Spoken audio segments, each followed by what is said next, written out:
नाशिकमध्ये एक हृदयद्रावक घटना समोर आली आहे.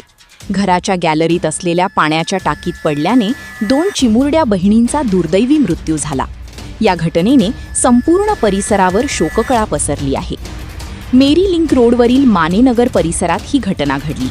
वृत्ती विशाल सोनवणे वय 8 वर्षे आणि स्वस्ती विशाल सोनवणे वय 4 वर्षे या दोन्ही बहिणी शनिवारी सायंकाळी घरात खेळत होत्या.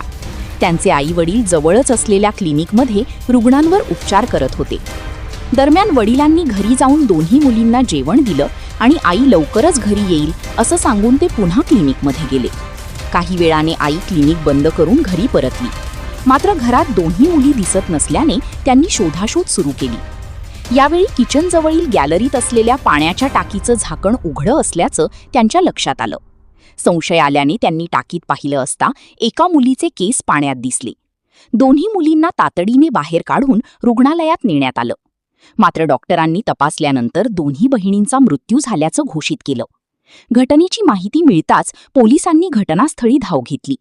रविवारी दोन्ही बहिणींवर अंत्यसंस्कार करण्यात आले. या घटनेने सोनवणे कुटुंबावर दुःखाचा डोंगर कोसळला असून परिसरात हळहळ व्यक्त होत आहे.